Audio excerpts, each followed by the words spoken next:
Selamat datang di Aniara, kapal antariksa penumpang dengan kecepatan 64 km per detik. Aniara akan menuju ke Mars dan diperkirakan waktu yang akan ditempuh kurang lebih sekitar 3 minggu. Setibanya di sana, tokoh utama kita, seorang wanita bernama Emily, langsung menuju ke Mima untuk menghilangkan stresnya. Ya, kebetulan wanita itu adalah seorang petugas Mima yang disebut Mima Robin. Emily berbagi kamar bersama seorang astronot bernama Roberta. Roberta adalah seorang perawan tua bermulut pedas, tapi meskipun demikian, dia adalah seorang yang sangat perhatian. Setelah Aniara meluncur, 1 jam kemudian, Emily langsung mulai bekerja. Dia memperkenalkan Mima, AI canggih yang bisa mengembalikan memori atau kenangan indah manusia, terutama tentang bumi, yang mana itu sangat berguna untuk relaksasi. Sangat mengejutkan, tiba-tiba saja terjadi guncangan.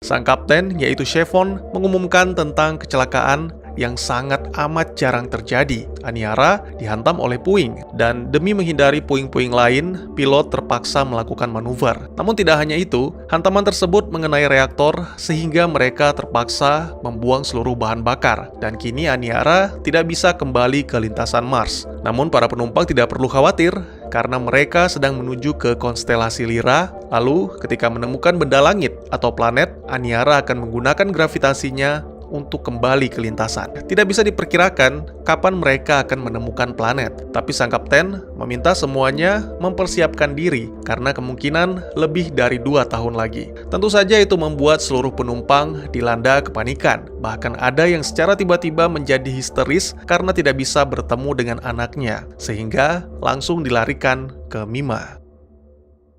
Chevron mengumpulkan seluruh kepala staf untuk membicarakan tentang daya dan persediaan Aniara. Tidak ada masalah dengan oksigen, karena tanaman ganggang bisa terus tumbuh. Namun untuk bahan makanan sangat-sangat terbatas. Oleh karena itu, kapten meminta pihak restoran untuk mengolah tanaman ganggang menjadi makanan.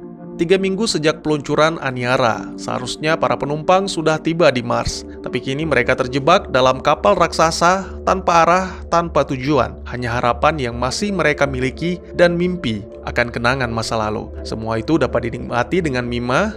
Ya, pasca pengumuman sang kapten, Mima menjadi tempat yang paling sering dikunjungi penumpang. Pastinya itu membuat Emily kerepotan, tapi para kru kapal hanya mengabaikan dan berjanji akan mengirimkan beberapa kru untuk membantu. Emily pun bertanya-tanya, sebenarnya kapankah mereka akan menemukan benda langit dan kembali ke jalur Mars? Dia iseng bertanya kepada teman sekamarnya, Roberta. Lama menunggu, Roberta sama sekali tidak menjawab, tapi hanya menjelaskan bahwa tidak ada jawabannya. Tidak ada yang tahu kapan mereka menemukan benda langit. Bahkan yang terdekat saja, yaitu GM-54, berjarak sangat jauh, yang mungkin usia mereka tidak cukup untuk mencapainya. Seketika kepanikan melanda Emily. Segala hal telah dilakukan, berjalan-jalan dan mabuk-mabukan. Namun itu sama sekali tidak membantu, hingga akhirnya dia menggunakan Mima untuk merasakan suasana hutan dan melangkah di atas daratan.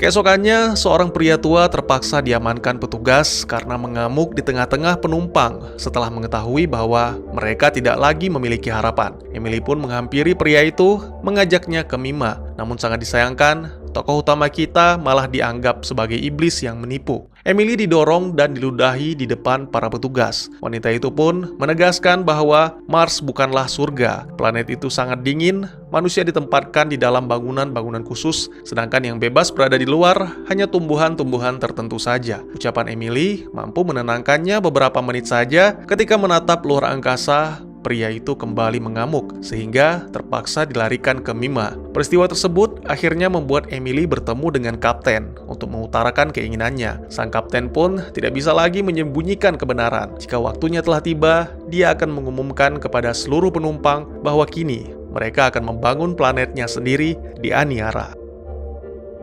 Pada tahun ketiga, seluruh penumpang termasuk tokoh utama kita mulai beradaptasi dan menikmati segala macam hiburan yang mereka miliki. Tapi tetap saja, kenikmatan sejati adalah Mima, karena daratan adalah keinginan terbesar seluruh penumpang dan bahkan tak jarang di antara mereka yang rela membayar mahal demi mendapatkan waktu tambahan untuk bermimpi. Emily tertarik dengan salah satu kru bernama Isagel.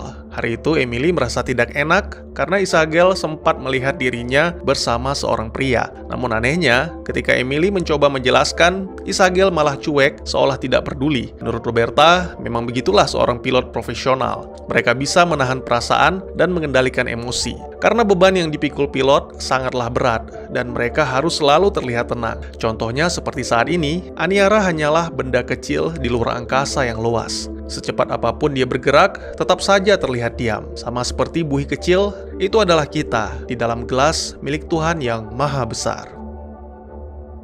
Emily kembali menggunakan Mima. Tidak bisa dipungkiri bahwa dia hanya manusia biasa yang juga merasa panik dan membutuhkan ketenangan. Namun hari itu ada yang berbeda. Tiba-tiba saja, angsa yang melayang dalam mimpinya lenyap begitu saja dan cahaya yang dikeluarkan Mima berbeda dari biasanya. Beberapa menit kemudian, pelayanan pun dibuka. Seperti biasa, tempat itu dipenuhi pengunjung, bahkan ada antrian panjang yang menunggu di luar. Sangat mengejutkan, tiba-tiba saja Mima mengatakan hal-hal aneh sehingga membuat seseorang bermimpi buruk. Semua pengunjung terpaksa dibangunkan dan Emily menemui kapten untuk meminta izin agar Mima diistirahatkan selama 1 bulan. Namun bagi sang kapten, itu terdengar seperti omong kosong. Dia memaksa Mima agar tetap beroperasi, sehingga keesokan harinya AI itu mengucapkan hal-hal aneh tentang kutukan manusia dan akhirnya terbakar.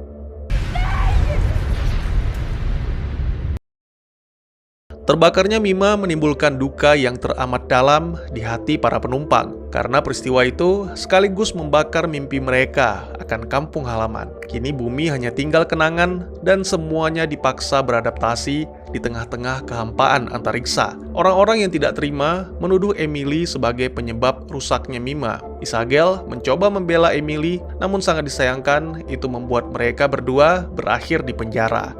Pada tahun keempat, berbagai macam aliran dan kasus bunuh diri semakin merebak. Dalam 1 bulan saja, para petugas telah menemukan sekitar 48 kru dan 32 keluarga yang bunuh diri. Akhirnya, karena kekurangan orang, Kapten Chevron terpaksa membebaskan beberapa tahanan. Isagel mendapat tugas di bagian logistik, sedangkan Emily akan menjadi guru bagi anak-anak dan remaja. Dua wanita itu pun kini telah menjadi sepasang kekasih. Emily dan Isagel diajak bergabung dengan aliran kusuburan yang memuja Mima. Mereka menjalankan sebuah upacara yang pada akhirnya membuat Isagel mengandung.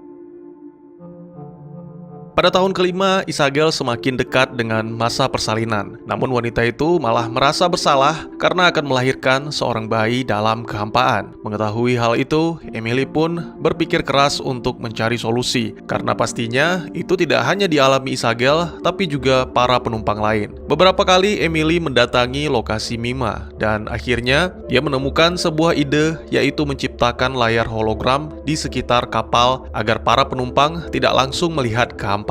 Emily pun menemui Kapten Chevron untuk membicarakan hal itu. Sayangnya usulan tersebut ditolak mentah-mentah karena tujuan sang kapten adalah mendirikan planet dan manusia harus bisa beradaptasi atau mati karena masalah kejiwaan.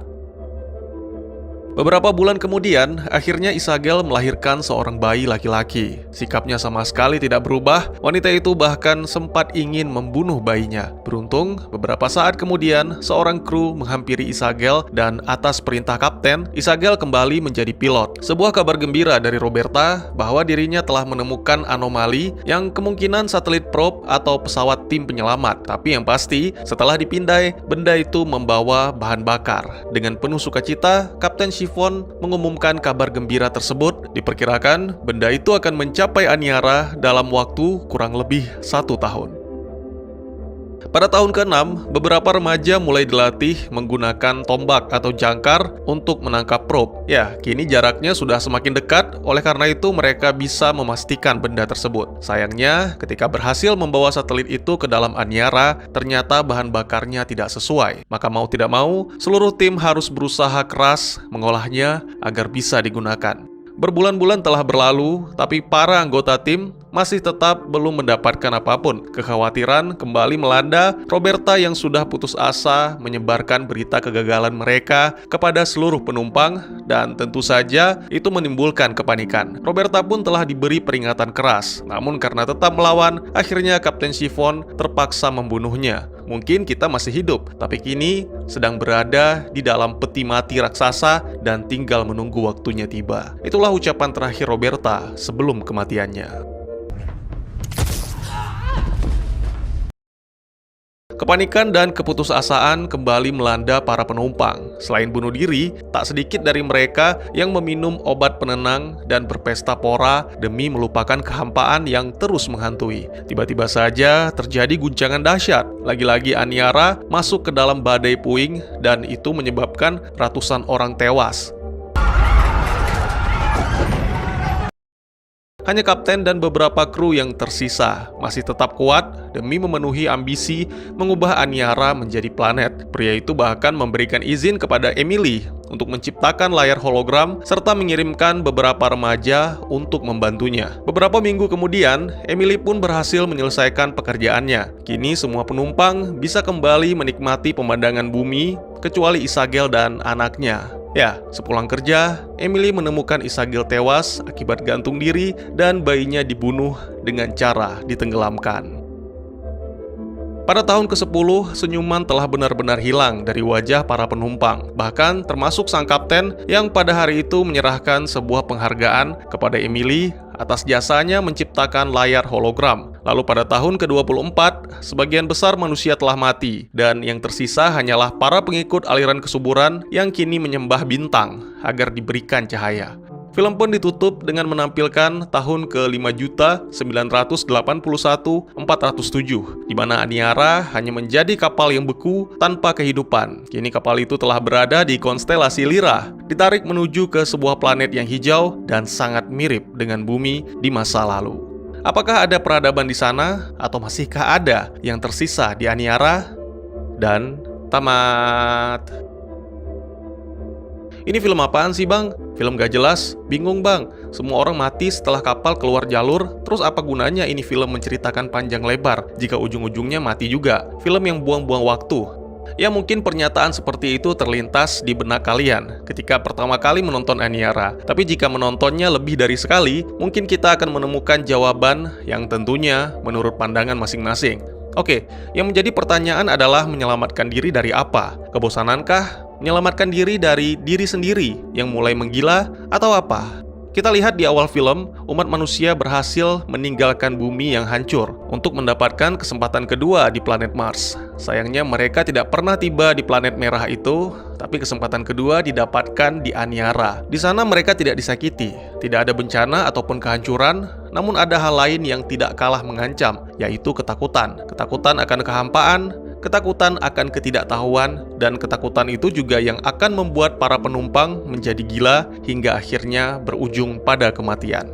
Masalah utamanya adalah para penumpang kesulitan beradaptasi. Dalam sebuah scene, sang kapten langsung menjelaskan niatnya mengubah Aniara menjadi planet baru. Dari sini bisa ditarik kesimpulan bahwa Chiffon telah menyadari bahwa Aniara telah berubah dari kapal penyeberangan antar planet menjadi kapal yang akan diwariskan dari generasi ke generasi. Tapi sama seperti penumpang lain, sang kapten juga sebenarnya gagal menerima hal itu, walaupun telah berusaha selama bertahun-tahun. Jadi dia memilih untuk memberikan harapan yang tidak mungkin, yaitu kembali ke jalur Mars. Dia bahkan masih memberikan harapan yang sama setelah membunuh salah satu astronotnya, Roberta. Padahal kematian wanita itu bahkan membuat Aniara menjadi lebih jauh dari jalan pulang. Ini menggambarkan gagalnya seorang pemimpin yang menjadi awal dari penindasan.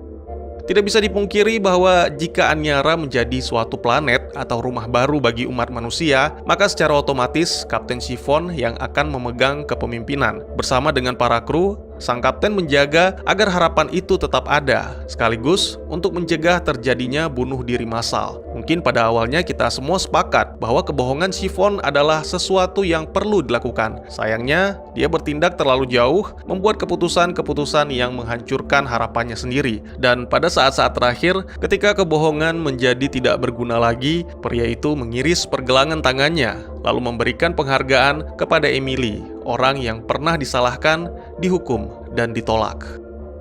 Terus apa yang menyebabkan semua orang mati di Aniara, Bang? Oke, bunuh diri sudah pasti menjadi penyebab utama. Emily sendiri telah melihat pergelangan tangan Chiffon yang menandakan sudah tidak adanya lagi harapan. Sebelum itu, kematian Isabel juga menandakan hilangnya harapan, karena wanita itu adalah seorang pilot yang akan mengendalikan kapal jika nantinya bahan bakar bisa ditemukan. Terus sisanya gimana, Bang? Ya, jika diperhatikan, sebuah scene akhir menampilkan tanaman ganggang yang berwarna kecoklatan, dan beberapa kantung ditampilkan bocor. Pada sebuah scene di awal film, ditampilkan anak-anak yang diajarkan tentang cara mengolah tumbuhan ganggang atau alga. Mereka dijelaskan, yang berwarna coklat itu sudah tidak bisa dikonsumsi atau busuk. Jadi ya, kemungkinan besar, para penumpang yang masih bertahan dan terlalu takut untuk bunuh diri, mati akibat kelaparan.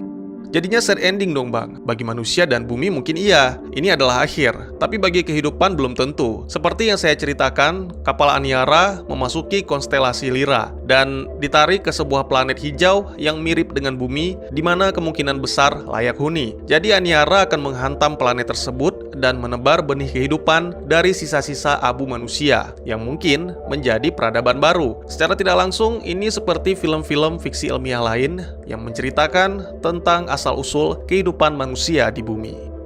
Bukan orang pintar atau sok tahu, saya hanya mengemukakan pendapat yang bisa menjadi bahan pertimbangan atau pemikiran kalian dalam memahami film. Tidak ada yang mengetahui benar atau salah selain sutradara dan penulis naskah. Oleh karena itu, mohon maaf jika memang ada kesalahan dari informasi yang saya sampaikan.